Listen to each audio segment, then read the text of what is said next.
Assalamualaikum warahmatullahi wabarakatuh. Kami dari kelompok 7 Program Studi Teknik Industri Angkatan 2023 akan mempresentasikan tugas kelompok mata kuliah Production Planning Control yang beranggotakan saya Ajeng Trilyasti dengan NIM 123190031, yang kedua ada Naya Haryadi Putri dengan NIM 123190026, yang ketiga ada Tanti Putri Tahara dengan NIM 123190022, yang keempat ada Capri Cornelius Munte dengan NIM 123190028, yang kelima ada Mode Herlina Meliana dengan NIM 123190029. Yang pertama ada pendahuluan. Kewirausahaan dapat ditelusuri sejak zaman peradaban manusia pertama kali muncul di bumi. Kewirausahaan terus berkembang seiring dengan perkembangan teknologi dan perubahan pola pikir masyarakat. Kewirausahaan sendiri merupakan suatu kegiatan yang dilakukan oleh individu atau kelompok untuk menciptakan sesuatu yang baru, mengubah sesuatu yang sudah ada, atau menemukan cara-cara yang lebih efisien untuk melakukan sesuatu dengan tujuan untuk menghasilkan keuntungan ekonomi. Kewirausahaan juga merupakan salah satu aktivitas yang dapat membantu meningkatkan kesejahteraan masyarakat, meningkatkan perekonomian suatu negara, serta memberikan manfaat bagi pengusaha itu sendiri. UMKM merupakan bagian yang cukup besar dalam perekonomian negara karena sangat berperan untuk meningkatkan perekonomian masyarakat. Keberadaan UMKM sangat penting dalam pertumbuhan ekonomi negara, serta dapat bermanfaat dan mendistribusikan pendapatan masyarakat. Selain berperan sebagai penggerak pertumbuhan serta pembangunan ekonomi, UMKM di Indonesia juga mampu menyelesaikan permasalahan pengangguran karena dapat menyediakan lapangan pekerjaan yang luas. Oleh sebab itu, semakin baik dan banyak UMKM, maka semakin baik juga pertumbuhan ekonomi dan berkurangnya pengangguran. Seorang wirausahaan UMKM yang telah diwawancarai adalah Pak Kasino yang telah merintis usaha bakso Dimas sejak 2010. Bakso adalah salah satu jenis produk pangan yang sangat populer di Indonesia. Terbuat dari daging yang diolah menjadi bola-bola kecil, daging yang digunakan dalam bakso biasanya adalah daging sapi. Proses pembuatan bakso melibatkan penggilingan daging yang kemudian dicampur dengan bahan pengikat dan bumbu untuk menciptakan tekstur dan rasa yang khas. Bakso sering disajikan dalam kuah kaldu yang gurih serta menjadikannya sebagai hidangan yang lezat dan bergizi. Adapun tujuan dari laporan ini adalah mengetahui dan memahami forecasting aggregate planning, disaggregate planning, material planning recruitment, dan inventory pada UMKM Bakso Dimas. Yang kedua, ada mengidentifikasi tantangan dan perancangan strategi saat menjalankan proses perancangan produksi UMKM Bakso Dimas.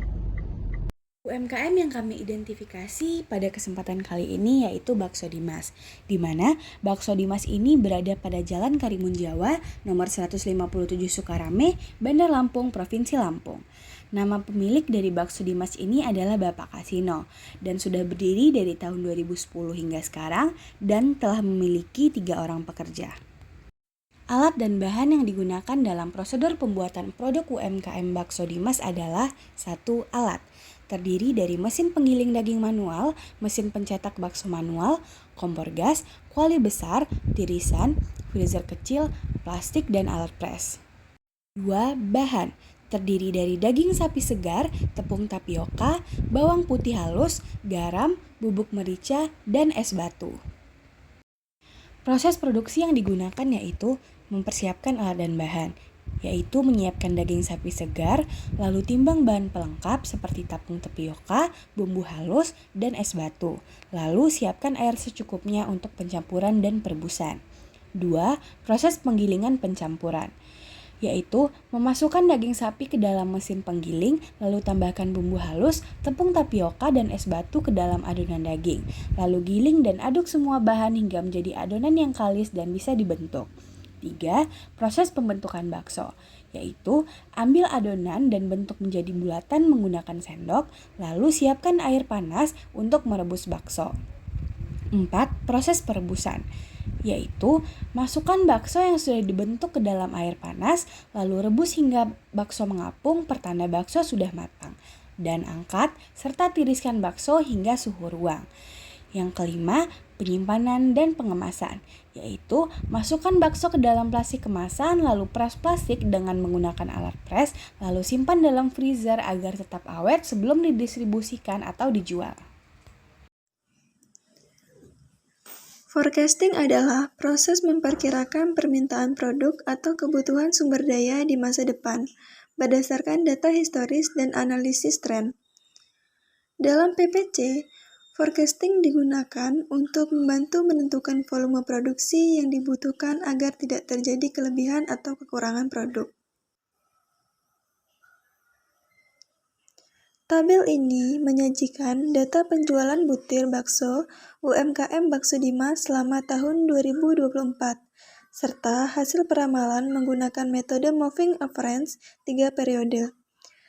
Metode ini digunakan untuk memprediksi penjualan di bulan berikutnya, berdasarkan rata-rata penjualan 3 bulan sebelumnya.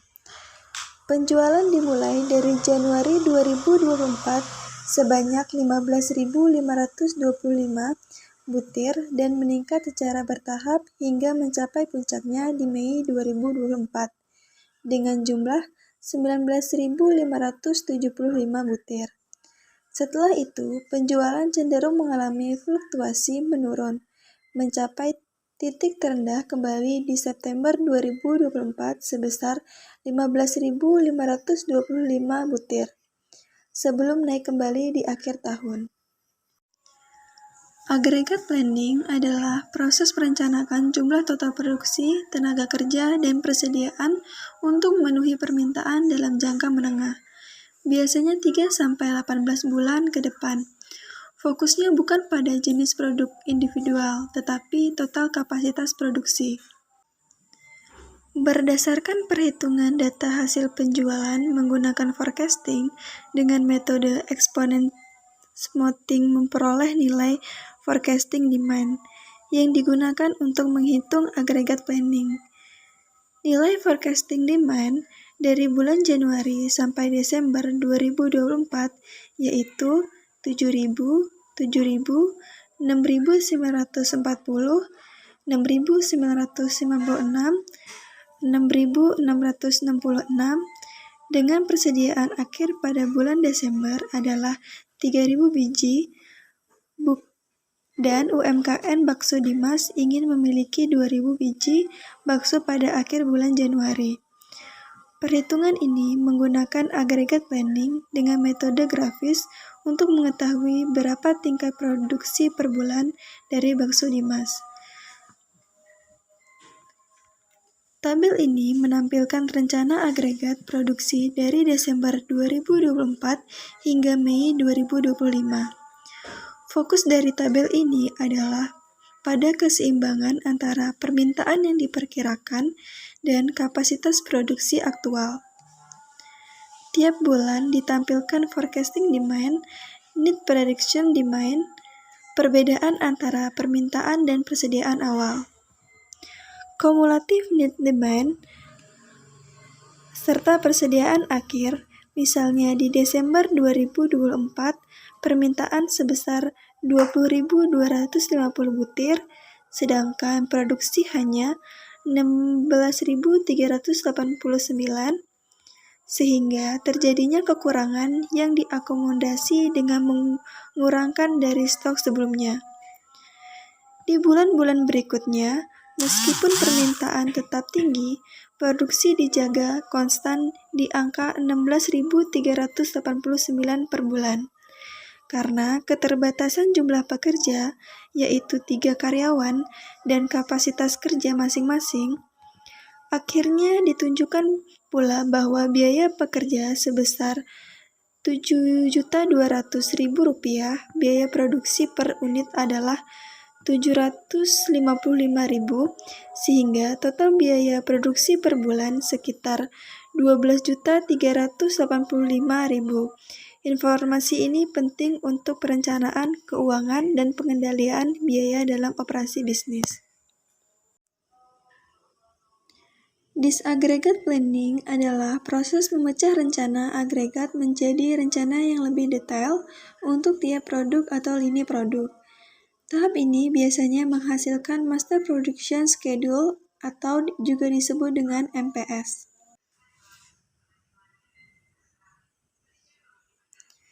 Berdasarkan tabel tersebut, data disaggregate planning dimulai dari bulan Juli, Agustus, September, Oktober, November, dan Desember. Data disaggregate ini dihitung menggunakan perhitungan Excel. Setiap bulannya memiliki jumlah butir dari A butir, B butir, dan C butir. Hal ini digunakan untuk mengetahui jumlah porsi dari setiap bulannya. Pada perhitungan disagregat menggunakan Excel, diperoleh hasil sementara untuk total porsi adalah di bulan Juli memperoleh hasil 1.681, bulan Agustus memperoleh hasil 1.751, bulan September memperoleh hasil 1.610, bulan Oktober memperoleh hasil 1.681, bulan November memperoleh hasil 1.821, dan bulan Desember memperoleh hasil 2.102 untuk total porsi tiap bulannya.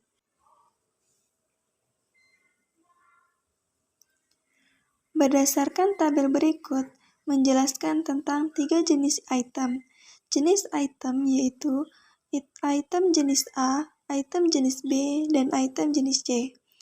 Item tersebut untuk memperoleh data dari total unit terjual, harga per porsi, penjualan, dan jumlah jenis per item dalam persen. Total unit terjual dari jenis item A adalah 5.131, jenis item B adalah 3.591, jenis item C adalah 1.924. Pada harga per porsi pada item jenis A yaitu sebesar 10.000, item jenis B sebesar 15.000, dan item jenis C sebesar 16.000. Hasil penjualan dari item jenis A yaitu sebesar 51.310, hasil item jenis B yaitu sebesar 53.865.000, hasil item jenis C yaitu sebesar 300.840.000, sehingga total dari 3 item jenis penjualan yaitu sebesar 135.959.000. Pada item jenis A memperoleh persentase 38%, jenis B 40%, jenis C 22%, sehingga total persentase keseluruhannya yaitu 100%. Rencana agregat di bulan 6 tahun 2025 ke depan yaitu bulan Desember, Januari, Februari, Maret, April, dan Mei, menghasilkan hasil data dari total butir dan total omset. Bulan Desember 2025 memperoleh total butir sebesar 20.250 dengan total omsetnya yaitu sebesar 26.831.250.000. Bulan Januari 2025 memperoleh total butir sebesar 18.000 dengan total omset yaitu sebesar 23.850.000. Bulan Februari 2025 memperoleh total yaitu sebesar 18.000 dengan total omset yaitu sebesar 24.645.000. Bulan Maret 2025 memperoleh total butir sebesar 18.950 dengan total omset yaitu sebesar 25.118.000. Bulan April 2025 memperoleh total butir sebesar 18.515 dengan total omset yaitu sebesar 24.509.375. Bulan Mei 2025 memperoleh total butir sebesar 18.688 dengan total omset yaitu sebesar 24.771.000. Hasil tersebut bukan merupakan hasil akhir dari disaggregate planning. Masih ada beberapa langkah lagi untuk menghasilkan data akhir dari disaggregate planning. Berdasarkan tabel berikut menjelaskan tentang persentase dari bulan Desember, Januari, Februari, Maret, April, dan Mei. di mana persentase dari item jenis A, item jenis B, dan item jenis C masing-masing menghasilkan persentase 0%. Sedangkan di bulan Desember, Januari, Februari, Maret, April, dan Mei memperoleh persentase ratusan ribu. Berdasarkan tabel berikut menjelaskan tentang harga dari 3 jenis item yaitu jenis A, jenis B, dan jenis C dari bulan Desember, Januari, Februari, Maret, April, dan Mei. Harga dari jenis A yaitu 10.000, jenis B yaitu 15.000, dan jenis C yaitu 16.000. Pada bulan Desember, Januari, Februari, Maret, April, dan Mei memperoleh harga yang berbeda-beda dari setiap item jenisnya. Material Recruitment Planning atau MRP adalah sistem yang digunakan untuk menentukan jumlah dan waktu pengadaan bahan baku atau komponen yang dibutuhkan dalam proses produksi berdasarkan jadwal produksi induk atau MPS atau J. Nah, lebih jelasnya, MRP itu adalah sistem perencanaan kebutuhan bahan baku supaya kita tahu apa aja bahan baku yang dibutuhkan, berapa banyak yang harus disiapkan, kapan bahan baku itu harus dibeli. Nah, bahan baku yang dibutuhkan kita kan sudah bisa dilihat di inventory, yaitu daging, bumbu, tepung tapioka. Nah, bahan-bahan baku tersebut kita harus sediain berapa banyak sih untuk dalam setahun agar usaha kita lancar gitu tanpa kekurangan dan efisiensinya juga bagus.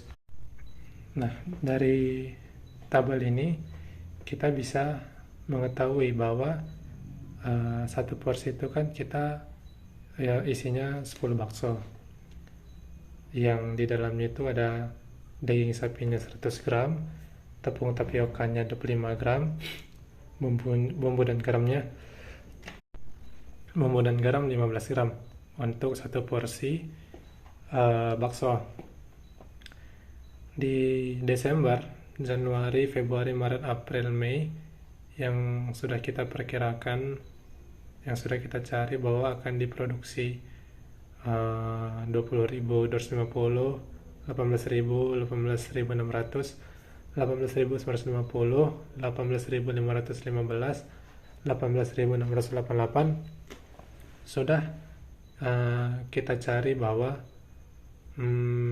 untuk Desember dagingnya butuh berapa banyak, tepungnya butuh berapa banyak, bumbunya butuh berapa banyak. Untuk Januari juga sudah kita cari dan sudah dapat dilihat di tabel yang totalnya untuk 6 bulan itu kita harus menyediakan dagingnya 1130 kg, tepungnya 282,53 kg, bumbunya 169,52 kg, yang jika ingin kita cari untuk setahun ini tinggal bisa di inventory adalah semua barang atau material yang disimpan perusahaan untuk digunakan dalam proses produksi atau dijual kepada pelanggan. Jenis inventory ada raw materials atau bahan baku, work in process atau barang setengah jadi, finished goods. Nah, di slide ini tadi kan sudah ada dijelasin bahwa di inventory itu ada yang bahan baku, bahan setengah jadi, dan produk jadi. Nah, tapi yang kita highlight di sini adalah bahan baku saja yang akan digunakan untuk menjelaskan MRP-nya. Bahan bakunya itu ada daging sapi, ada tepung tapioka, ada bumbu dan garam, ada air atau es batu sebagai pelumasnya. Dan ini digunakan itu satuannya kilogram. Semua jenis usaha di dunia ini pasti memiliki tantangan dan strategi yang berbeda untuk mencapai keuntungan, termasuk UMKM Bakso Dimas. Tantangan yang dihadapi dalam proses produksi UMKM Bakso Dimas adalah sebagai berikut. Yang pertama, permintaan terhadap bakso yang berubah-ubah sehingga menyebabkan ketidakpastian jumlah pada produksi bakso. Yang kedua, harga daging sapi dan tepung yang sering tidak stabil sehingga memengaruhi biaya produksi. Yang ketiga, terkadang sulit mendapatkan pasokan daging segar dalam jumlah besar secara stabil. Yang keempat, kerusakan mesin yang bisa menghambat proses produksi bakso. Yang kelima, resiko kesalahan produksi karena kurangnya pemahaman SOP. Adapun strategi yang dapat dilakukan pada UMKM Bakso Dimas adalah sebagai berikut. Yang pertama, menggunakan data penjualan bulanan sebelumnya untuk menentukan jumlah produksi harian atau mingguan. Yang kedua, menerapkan sistem first in first out atau FIFO untuk menjaga kesegaran bahan dan produk. Yang ketiga, menerapkan sistem make to stock untuk pesanan bakso langsung saji ataupun bakso yang dikemas vakum untuk stok. Yang keempat, menerapkan safety stock bahan baku seperti daging dan tepung dan bekerja sama dengan pemasok tetap untuk memastikan ketersediaan bahan baku. Yang kelima, melakukan perawatan mesin secara berkala agar dapat mengetahui lebih awal keadaan mesin sebelum digunakan. Yang keenam, menyusun SOP agar semua pekerja dapat mengikuti metode yang sama. Berdasarkan analisis perencanaan dan pengendalian produksi UMKM Bakso Dimas, laporan ini bertujuan untuk memahami konsep forecasting, aggregate planning, disaggregate planning, material requirement planning atau MPR, dan inventory dalam konteks UMKM tersebut, yang esensial untuk meningkatkan efisiensi produksi. Selain itu, laporan ini juga mengidentifikasi tantangan yang dihadapi UMKM Bakso Dimas dalam proses perencanaan produksi seperti fluktuasi permintaan, keterbatasan kapasitas, serta masalah pengelolaan ketersediaan dan sumber daya, sehingga dapat dirancang strategi efektif seperti sistem perencanaan fleksibel, pemantauan rutin, dan peningkatan komunikasi untuk meningkatkan tantangan tersebut, mengefisiensi produksi, mengurangi pemborosan, dan mengoptimalkan pemenuhan permintaan pelanggan. Sekian dari kelompok kami, mohon maaf bila ada kesalahan. Terima kasih. Assalamualaikum warahmatullahi wabarakatuh.